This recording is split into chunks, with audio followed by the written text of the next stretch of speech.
بسم اللہ الرحمن الرحیم، السلام علیکم جی۔ آج کل جیسے ہو رہا ہے کہ والدین کے ساتھ بڑھاپے میں سلوک نہیں اچھا ہوتا، ان کا نہیں خیال رکھا جاتا۔ اب اس میں 2 سیریز چلی آ رہی ہیں۔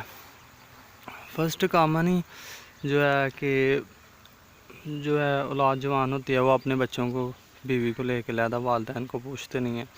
آگے جب ان کی اولاد جوان ہوتی ہے وہ بھی اپنے بیوی بچوں کو لے کے علیحدہ ہو جاتے ہیں، والدین کو کوئی پوچھتا نہیں ہے۔ آگے ان کی جب اولاد جوان ہوتی ہے وہ بھی سیم ایسے ہی کرتی ہے۔ ایک یہ سیریز چل رہی ہے، دوسری سیریز ہوتی ہے جی کہ اولاد جب جوان ہوتی ہے نا وہ بچوں سے زیادہ اپنے والدین کا خیال رکھتی ہے۔ جب ان کی اولاد جوان ہوتی ہے وہ بھی اپنے بچوں سے زیادہ والدین کا خیال رکھتی ہے۔ آگے ان کی نسل آتی ہے وہ بھی سیم اسی طرح کرتی ہے۔ اس کی 2 وجوہات ہیں۔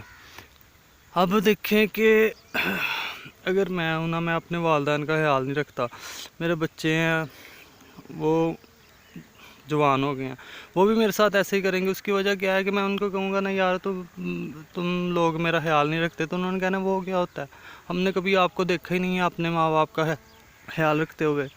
تو یہ اولاد ہمیشہ اپنے بڑوں سے سیکھتی ہے۔ جیسے ماں باپ نے کرنا ہے، ظاہر سی بات انہوں نے دیکھنا ہے کہ ماں باپ کے ساتھ اس طرح رہا جاتا ہے، اولاد نے بھی سیم اسی طرح کرنا ہے۔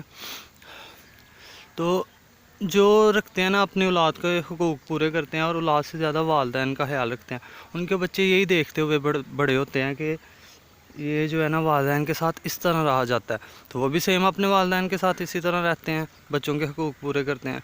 تو ایک تو یہ وجہ ہوتی ہے کہ وہ بچے دیکھ کے بڑے ہوتے ہیں، وہ دیکھتے ہیں جس طرح کا سلوک ہم کرتے ہیں ہماری نسل بھی آگے اسی طرح کرے گی۔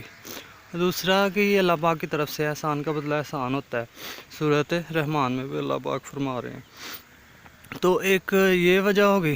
اب ایک چھوٹا سا ٹاپک اور ہے، اس کو بھی اسی میں کر لیں کہ اب دیکھیں فرمان ہے کہ جی 2 مسلمان بھائیوں یا 2 لوگوں کے درمیان صلح کروانا، 1000 نماز روزے حج اتنا اس طرح ثواب ہے۔